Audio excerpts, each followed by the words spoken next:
Bueno, pues noticia de ahora mismo, lo esperábamos, el Instituto Nacional de Estadística, el INE, confirma que el IPC se mantuvo en agosto en el 2,7% y la inflación subyacente se elevó al 2,4%. Tasa anual de la inflación subyacente aumentó eso, hasta el 2,4%. Es el IPC, lo que subieron los precios. Estamos en el 2,7% después de los datos de agosto.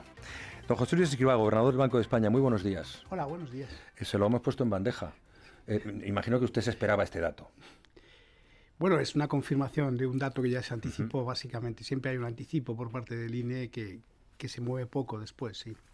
Bueno, además también hay otra noticia económica de esta mañana que seguro que usted conoce, y es que el Banco Sabadell, su consejo por unanimidad, ha decidido no aceptar la OPA del BBVA.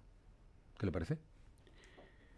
Pues que es el momento de los accionistas y que es el momento también en el que está arreglado así la Junta del Sabadell, digamos el Consejo de Administración del Sabadell, tenía que pronunciarse y bueno, pues está cumpliendo, digamos, el marco normativo para este tipo de procesos y rigurosamente. Y los accionistas tienen que pronunciarse ahora ante esta oferta y cada uno pues ha puesto encima de la mesa sus argumentos. Claro, es lo que tiene que decir el Banco de España, que es simplemente observador y analista, pero no se pronuncia. El Banco de España se pronunció y el Banco Central Europeo nos pronunciamos hace ya mucho tiempo. De hecho, esta OPA está durando mucho, más de lo que nos gustaría, por distintas razones. Y el ángulo que tiene cada regulador, cada supervisor es distinto, y el nuestro fue el de constatar la solvencia en el origen de la solvencia y la reputación, y ahí pues hicimos nuestro dictamen y después han pasado a otros tipos de instancias regulatorias que han tenido que ver otros ángulos, como el de la competencia o el gobierno ha mirado el interés general y se han ido cumpliendo los plazos, se han extendido todos los plazos al máximo y por otro lado pues nosotros estamos realmente interesados en que el proceso termine lo antes posible, como decidan los accionistas y el mercado. Bueno, señor Escrivá, no le he dado la bienvenida a la radio pública. La urgencia del sí. dato de la inflación y de esto del BBVA y el Sabadell, pero bienvenido a la radio pública. Muchas gracias. Que es la suya. Y tengo una curiosidad. Le estoy viendo ahora que, claro, el gobernador del Banco de España tiene que decir lo que tiene que decir y llegar hasta donde llega. Pero yo le pregunto si se está mejor en el Banco de España que en el gobierno. ¿Dónde se está mejor? Ciertamente es una vida más tranquila en el Banco de España que en el gobierno. Eso es así. Y eso lo comentábamos, de hecho, porque yo ayer estuve en Frankfurt, porque hubo reunión del Banco Central Europeo, decidimos el nivel de los tipos de interés, y en el Consejo de Gobierno del Banco Central Europeo, empezando por Christine Lagarde, por cierto, y Luis de Guindos, el presidente y la presidenta y el vicepresidente, hay hasta 9 exministros de los gobiernos europeos que ahora son gobernadores. De hecho, despedimos a uno, Mario Centeno, que terminó ayer su mandato como gobernador del Banco de Portugal y que así fue ministro de Economía de Portugal antes. Y efectivamente hacíamos este comentario que bien vivimos, ¿no? que vivimos más tranquilos, pero por ejemplo el número de viajes internacionales míos ha aumentado muchísimo. Yo dejé Madrid el jueves, creo, y he vuelto el jueves. Está una semana fuera en Basilea, en Frankfurt, todo con reuniones internacionales, el Financial Stability Board. Una cosa que he comprobado en mi vuelta al Banco de España y al mundo de los bancos centrales, donde yo he trabajado muchos años, es que tenemos un marco ahora internacional de interacción, de coordinación, de decisión extraordinariamente más denso y complejo del que yo recordaba. Y eso hay que ir a bajar mucho. Y seguro que ahora ve las cosas de forma diferente a cuando decía que el Banco de España no tenía capacidad para opinar sobre pensiones. Bueno, cuando era usted ministro de la cosa. No, yo no dije eso. Yo no dije eso. No sé de dónde lo ha sacado. No recuerdo haber dicho eso. No dije eso. Lo que yo dije en un momento determinado es que ante determinados análisis, yo soy de la opinión, y lo he dicho en público, que los bancos centrales, cuando tienen que opinar sobre un tema, lo tienen que hacer con análisis propios, profundos y muy rigurosos, y quizá evitar algunos temas que tienen que tener fuerte carácter redistributivo, donde no tenemos legitimidad suficiente. Nosotros no hemos sido elegidos. Y por lo tanto, decidir en última instancia aquí, digamos, cómo se distribuye el gasto público o a quién se le ponen impuestos frente a unos frente a otros es algo del ámbito democrático de decisión. Y en general los bancos centrales no opinamos de eso. Mis colegas no opinan de esto. Lo que sí tenemos que opinar, y eso es importante, es de la sostenibilidad de la deuda pública en términos agregados, que eso puede generar disrupciones macroeconómicas si tenemos dinámicas fiscales no suficientemente disciplinadas. De eso sí opinamos y es muy importante que opinemos. De hecho, ayer pues, hubo preguntas sobre Francia, por ejemplo, a la presidenta del Banco Central Europeo, y el gobernador del Banco de Francia ha opinado recientemente, y ese es un ángulo. Pero entrar en detalles por debajo, o lo hacemos sobre bases muy específicas de evidencia muy rotunda y en determinadas condiciones, o hay que ser muy prudente, y así lo somos todos. Ese es el contexto en el que yo debía hablar. Sí, no, le preciso. Uno de los últimos informes del banco hacía recomendaciones sobre pensiones. En su informe anual no incluía nada del aspecto, y unos días después dijo usted que es que el banco no tiene capacidad para eso. Lo que yo dije es que tampoco dije eso, porque esto es una cita off the record de algo que en una presentación no dije exactamente eso. Es que así es. No es una declaración. Lo que yo dije, y yo he sido 6 años presidente de la Autoridad Independiente de Responsabilidad Fiscal, 6 años, de 2014 a 2020. Entonces, en España tenemos una institución que es la que se encarga de evaluar este tipo de cosas y que tiene un conjunto, tiene decenas y decenas de especialistas y muchísimo más acceso a la información de la que tienen los bancos centrales y el Banco de España. Lo que yo dije es, hombre, teniendo una institución tan especializada como es la AIREF, la Autoridad Independiente de Responsabilidad Fiscal, que tiene además obligación legal de pronunciarse cada 3 años sobre la sostenibilidad de las pensiones, yo lo que tengo que decir es, escuchemos fundamentalmente a la AIREF, que tiene más capacidad que nosotros para hablar de esto. Es decir, y que está además legalmente obligado a hacerlo. Eso es lo que dije yo. De todas formas, es una cuestión, si quiere usted, menor, sí. casi anecdótica. Sí. En este diálogo, en lo que me importan son otras reflexiones, opiniones o explicaciones que se puedan compartir desde el Banco de España. Ayer la presidenta del Banco Central Europeo anunciaba el fin del proceso de ajuste de inflación.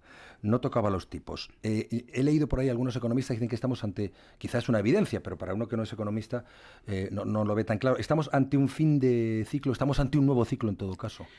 Bueno, por precisar, cuando dijo esto, lo que se estaba refiriendo es que, y esto conviene, hemos constatado que muchos ciudadanos en Europa y en España no lo saben, cuando el objetivo nuestro del Banco Central Europeo y del Eurosistema es la estabilidad de precios. Y todas nuestras acciones van dirigidas a asegurar que es nuestra mejor contribución a los ciudadanos, que los ciudadanos mantengan su poder adquisitivo. Y la estabilidad de precios la entendemos como mantener la inflación a medio plazo, con algunas fluctuaciones, en torno al 2%. 2% es la cifra mágica. Entonces, lo que quería decir la presidenta Lagarde es que ya estamos en el 2% más o menos. Y no solamente estamos en el 2% ahora en Europa o en España, unas décimas por encima, sino que cuando lo proyectamos, y el Banco de España presentará proyecciones el miércoles, es decir, pasado mañana, y daremos proyecciones de la inflación a medio plazo para España, o las que dio el Banco Central Europeo para el conjunto del área, lo que se aprecia es que pensamos que en las condiciones actuales la inflación se va a situar en los próximos 3 años, 2 años y medio, en torno al 2%. Por lo tanto, ya estamos en el objetivo, hemos alcanzado el objetivo. Hemos tenido una situación complicada porque veníamos de inflación alta, hemos tenido que endurecer la política monetaria para generar este proceso desinflacionista, y ya estamos ahí. Y por eso, por otro lado, hemos llegado a un nivel de tipos de interés que también es el 2%, yo diría casualmente, 2% de inflación, 2% de tipos de interés reales cero, tipos de interés nominal 2% menos inflación, 2%, tipos de interés reales en unas condiciones financieras apropiadas en este momento para Europa, y en ese sentido pues estamos satisfechos, sí. O sea que aunque estemos 7 décimas por encima de ese 2%, no hay que preocuparse. Primero, nosotros hay que mirar la inflación en su conjunto. La inflación subyacente, que he hablado, está en 4 décimas. Y más que evaluar el dato puntual hoy, lo que nosotros hacemos es proyectar y ver, porque siempre hay factores transitorios que están impactando sobre la inflación arriba y abajo. Entonces, es más importante la senda para los próximos años.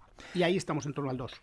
El miércoles, me ha hecho gracia la forma en que ha dicho pasado mañana el informe, porque he quedado pensando, pasado mañana es domingo. No, pero claro, usted tiene en la cabeza, como buen gestor de administración, el sábado y el domingo se los salta. Y entonces, viernes, sábado, lunes, martes, miércoles, estamos ya en el lunes, presentan ese informe. Yo no sé si puede adelantarme algo de esas previsiones macroeconómicas. Supongo que no, pero yo sé. Bueno, los datos concretos hay que presentarlo formalmente y yo creo que hay que esperar.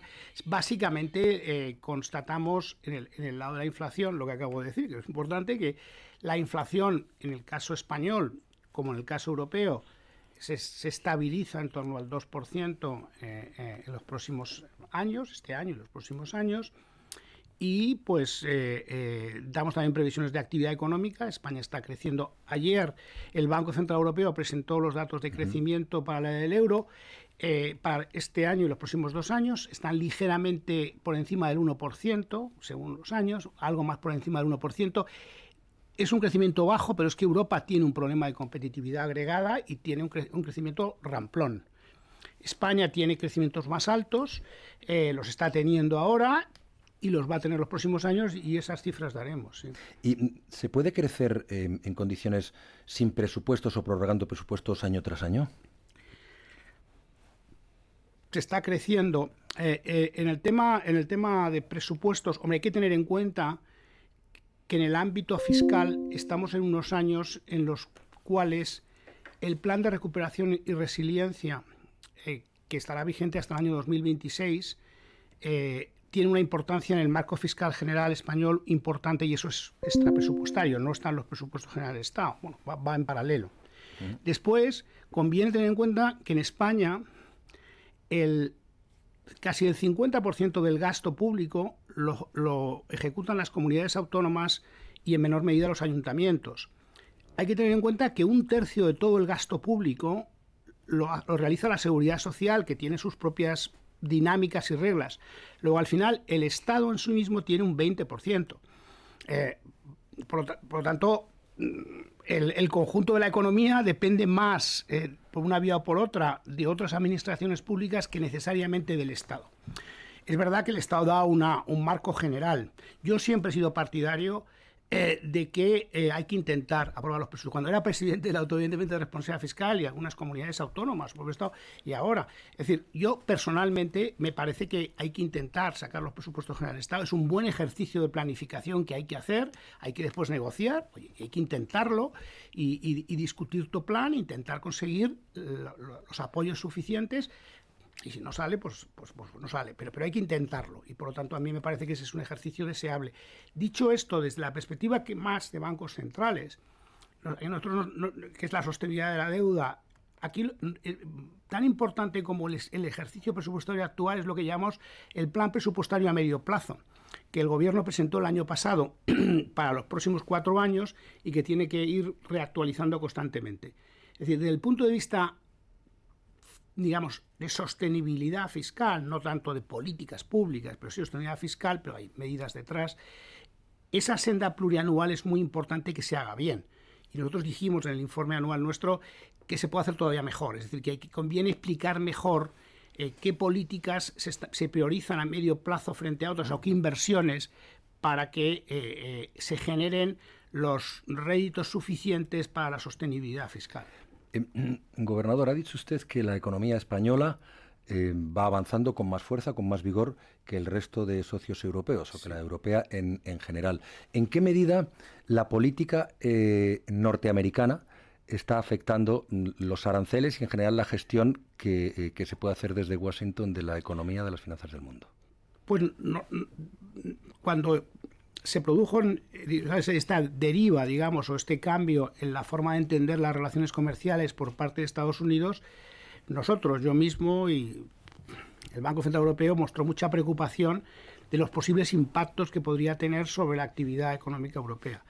Y sobre todo por la incertidumbre que había sobre cuáles iban a ser los aranceles finales, qué medidas incluso no arancelarias se podían imponer, desviaciones de comercio, rupturas en las cadenas de suministro, todo un conjunto de elementos que van acompañando. Seguimos preocupados, pero es verdad que el acuerdo que se ha firmado entre Europa y Estados Unidos ha eliminado algunos elementos de incertidumbre, y también es verdad que en los datos que vamos recibiendo hasta ahora no estamos viendo apenas efecto negativo. En el caso singularmente español, España tiene menor exposición, mucha menor exposición que el conjunto de Europa, que otros países europeos, a las relaciones comerciales con Estados Unidos. Y en principio, cuando hemos estimado posibles impactos, son sensiblemente menores. Dicho esto, el arancel sube me parece que hasta el arancel efectivo digamos, de las exportaciones españolas que Estados Unidos sube hasta el 17%. Es una subida significativa. Pero es verdad que el conjunto de bienes que se van a ver afectados es relativamente limitado. España no está, el comercio no está muy especializado en exportar a Estados Unidos. Ayer el Banco Central Europeo instaba a Francia a reducir su déficit. Usted me dice que la cuestión norteamericana, por emplear un término, una terminología que todos nos entendamos, no afecta tanto como se temió y que no hay tanta preocupación. ¿Pero están ustedes preocupados por la situación en Francia con respecto a la economía europea? Sí, pero ahora permíteme que precise la situación de Estados Unidos. El que todavía no hemos viendo efectos sobre la economía mundial de la política comercial nueva americana no quiere decir que no vaya a haber efectos a medio plazo o más soterrados que terminen emergiendo, por una parte. Por otra parte, hay otro conjunto de políticas en Estados Unidos, por ejemplo la fiscal, que genera mucha preocupación a muchísimos analistas, a los mercados, porque lo que se conoce como el Big Beautiful Bill, que es el nuevo, es un proyecto que el AIREF europeo, que se llama Congressional Budget Office, ha dicho que va a llevar la deuda americana casi 20 puntos por encima en los próximos años. Luego hay una preocupación fiscal en Estados Unidos. Y también hay una preocupación genuina por parte de la Reserva Federal en general de que las políticas americanas sean inflacionistas, por ejemplo la política migratoria. En la medida que tienes un mercado de trabajo muy apretado y tienes esta política de mucha hostilidad hacia los migrantes, puede terminar generando subida de salarios y cuellos de botellas en el mercado de trabajo. Luego, y toda la política, digamos, de interferencia con las decisiones de la Reserva Federal y de la independencia de los bancos centrales también nos preocupa. Todo el conjunto de políticas que vienen de Estados Unidos, digamos que desde una perspectiva de medio plazo no pueden ser buenas para la economía mundial. Entonces nos preocupa. Francia. Francia es un país que lleva unos años con un desbordamiento fiscal muy grande. El déficit público de este año va a estar entre el 5 y el 6%. Lo fue en los años anteriores, está claramente no cumpliendo las reglas fiscales europeas en los últimos años, y lo que hizo la presidenta Lagarde ayer es hacer una apelación a que Francia tiene que cumplir las reglas fiscales. Existen reglas fiscales en Europa que se imponen sobre los países de una forma colegiada porque más allá de que las políticas fiscales son soberanas de cada país, si un país en el área del euro tiene políticas, como vimos en el pasado con Grecia, por ejemplo, con Portugal, si tienen políticas fiscales que son muy expansivas, lo que se llama ir por libre, free rider, esto termina afectándonos a todos a través del mercado europeo y por lo tanto tiene efectos negativos sobre los demás. Por eso en una unión monetaria como la actual tenemos reglas fiscales y por eso hay que decirle a Francia, oiga, por favor, cumpla sus objetivos fiscales, porque si expansión fiscal es excesiva y los mercados perciben que no es sostenible, esto nos va a complicar la vida a todos, no solamente a Francia. Hay una cuestión que usted contempla, imagino, desde una perspectiva singular y casi privilegiada. El mundo está cambiando. El mundo está cambiando mucho. En los últimos tiempos da la sensación de que a nivel global hay un interés claro de potencias como Rusia o China por cambiar la palanca de apoyo, por cambiar la actual situación geopolítica mundial. Y luego se diría que, a la vista tenemos lo que está pasando en el otro lado del Mediterráneo o la forma de desenvolverse de Donald Trump, que estamos en un mundo en el que parece que va creciendo la estrategia del más fuerte. Eso desde el punto de vista financiero, económico, tiene una traducción perjudicial también. En política estamos pensando en crecimientos de opciones extremistas. En economía no sé si tiene una traducción que puede ser inquietante y se pueda traducir a nivel de la calle, gobernador. Estos son temas muy complejos, no quiero eludir, llevaría un tiempo. Llevaría mucho tiempo, necesitamos todo el programa, ¿no? Lo que le puedo decir es que el mundo está cambiando. De hecho, en En la reorganización que hemos hecho de la Dirección General de Economía del Banco de España hace unos meses, hemos creado un departamento, una división que se llama Tendencias Globales, justamente porque necesitamos tener más especialistas buscando este tipo de cambios que se están produciendo y transformaciones en el mundo, cómo impactan en las decisiones y en las funciones de bancos centrales, porque no siempre son evidentes. No siempre son evidentes. Y efectivamente el mundo está cambiando en direcciones algunas preocupantes desde el punto de vista del funcionamiento de los mercados internacionales financieros, los mercados, pero también se están produciendo efectos positivos. Hay una revolución tecnológica subyacente con la inteligencia artificial y con tecnologías relacionadas que está generando ganancias de productividad significativas. Yo creo que en Estados Unidos esto ya es bastante tangible, o en China. Por lo tanto, se están produciendo transformaciones de distinta naturaleza que convergen. Y al mismo tiempo, efectivamente, digamos, a mí una de las cosas que más me preocupa, porque está relativamente constatado, es sabemos que los países que tienen más calidad institucional, por ejemplo, los países nórdicos, más que democráticas, de calidad del gobierno, calidad de las administraciones públicas, calidad en términos de las burocracias, de los procedimientos administrativos, de la forma de hacer las leyes, de respetar la independencia de las agencias que tienen funciones específicas. Son los países que suelen tener más desempeño económico. Y estamos viendo una cierta deriva internacional, no solamente en Estados Unidos, incluso desde algunos ámbitos políticos, a no respetar suficientemente la importancia que tienen los marcos institucionales sólidos. Y esto sí que a mí es una de las cosas quizás de las que se habla menos y que pueden ser más preocupantes. Lo que estamos viendo con la independencia de la Reserva Federal en Estados Unidos a mí me parece muy preocupante. Sí, bueno, ahí estamos, que la tiene enfilada el señor Trump. Pero es que tenemos una evidencia abrumadora de que aquellos países en los cuales la política monetaria, lo que hablábamos antes de la inflación a medio plazo, no ha sido desarrollada por instituciones independientes como los bancos centrales, que tienen esta visión de medio plazo y están completamente desalineados, digamos, desacoplados del ciclo político, porque los políticos en un momento determinado pueden presionar para que le financies el déficit, para que des alegría a la economía de forma cortoplacista, pero esto después se paga en mayor inflación y en procesos desestabilizadores sobre la economía.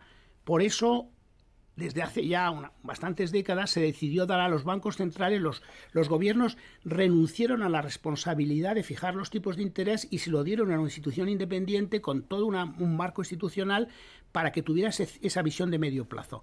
Esto se está poniendo en cuestión en Estados Unidos. ¿Son peligrosas las criptomonedas? Las criptomonedas nos preocupan, sí. A nosotros nos preocupan. Hay innovaciones tecnológicas asociadas al uso de criptomonedas, como es la tokenización o como es lo que llaman smart contracts, que son muy positivas. Pero hay que tener en cuenta que si una criptomoneda la entendemos como una alternativa al dinero que emite el Banco Central, el dinero lo emite el Banco Central, los billetes en circulación, o el dinero bancario se emite a través de, digamos, procedimientos mayoristas donde estamos nosotros y por entidades que supervisamos nosotros. Si eso deja de ocurrir generalizadamente y el dinero empieza a ser emitido por entidades o instrumentos asimilables al dinero empieza a ser emitido por entidades que tienen supervisión más laxa, que tienen que tener un respaldo asegurado detrás de la emisión de esas monedas para mantener la paridad con el euro, con el dólar, si eso no está asegurado, podemos volver al siglo XIX, donde no sé si alguno ha visto las películas del oeste, donde veíamos que los bancos emitían dinero y aquello terminó como el Rosario de la Aurora. Luego, ojo a la privatización del dinero otra vez, porque de nuevo los bancos centrales tenemos la responsabilidad última de emisión de dinero precisamente porque aseguramos el valor y la seguridad que hay detrás de todo el proceso. En el sistema de pagos. Hablando de supervisión, el Instituto Catalán de Finanzas, la Generalitat quiere convertirlo en banco, no sé si en banco central, no podrá, imagino, legalmente, pero tiene que pronunciarse el Banco de España y el Banco Central Europeo. ¿Cuál es su opinión? Pues que se está estudiando. Estamos en conversaciones y lo que quieren realmente, por lo que yo tengo entendido, es tener un estatus bancario y en el sentido de una asimilación a lo que, por ejemplo, es el ICO, ¿no? Eso requiere una serie de requisitos y una serie de procesos que se están evaluando en este momento. Pero ¿vamos en una dirección, en otra? Pues es que no me puedo pronunciar porque hay un expediente, hay un proceso de evaluación en marcha que no se ha terminado. Estamos en Radio Nacional de España a las 9:32, 8:32 en Canarias, en conversación con José Luis Escrivá, gobernador del Banco de España. Yo no sé cuántos gobernadores del Banco de España conceden entrevistas a un medio como este. Yo no le había hecho nunca ninguna entrevista en 40 y tantos años a un gobernador del Banco de España. Y me pregunto si eso también es la nueva política de la Casa. Explicar más, estar más en los medios, con la gente. Sí, nosotros llevamos prácticamente desde que yo llegué poniendo de manifiesto que la rendición de cuentas, la transparencia es algo que, es decir, cuanto más independiente eres, voy a intentar formulado de esta forma, yo creo que cuanto más independiente es una institución, más tiene que esforzarse por rendir cuentas, porque los políticos, los gobiernos, las administraciones rinden cuentas en el Parlamento, han sido elegidos por procesos democráticos, nosotros no. Nosotros tenemos que reforzar al máximo el que seamos, digamos, lo más transparentes posibles, que expliquemos lo que hacemos, porque al final nuestra legitimidad, la legitimidad de los bancos centrales y las funciones que tenemos, que son muy amplias en distintos ámbitos, depende de que hagamos bien las cosas, de que cumplamos las funciones que nos han sido delegadas y que esas funciones además se perciban como así, como que están, digamos, desenvolviendo, se están desempeñando de una forma rigurosa. Y para eso tenemos que explicarnos y tenemos que ser evaluados. Claro, si la banca tiene problemas para salir a la opinión pública, mucho más el Banco de España, que es un banco central, pero he de decir también que tienen ustedes un podcast que lleva una trabajadora allí, que es Ana Comellas, que me parece que es muy y a mí me gusta mucho lo que hace Ana Comellas, las entrevistas que nos hace a nosotros. A mí me ha hecho una y la que hace a los empleados, y hay algunas verdaderamente deliciosas. Sí, yo creo que es una forma, estamos buscando mecanismos para llegar más a la sociedad, para que se entienda, se sepa mejor lo que hacemos. Porque en general la percepción, hemos hecho alguna encuesta, es, esto del Banco de España, esto parece que es importante, parece que hacen cosas serias y tal, pero saber exactamente las 7 u 8 funciones que hace el Banco de España en el sistema de pagos, en la supervisión de conducta de las entidades, la supervisión superficial, las responsabilidades macroprudenciales, la política monetaria, son muchas funciones, la emisión de billetes, tenemos muchas funciones que no son suficientemente conocidas y que conviene que se sepan para que podamos dar cuentas de cómo las desempeñamos. Pues, gobernador, aquí tiene la radio pública, Radio Nacional de España, para eso y para explicar también la economía, que a veces interesa que una entidad como el banco, o como cualquier entidad financiera, pero especialmente ustedes, explique cuál es la situación desde la perspectiva o desde un lenguaje que podamos entender todos.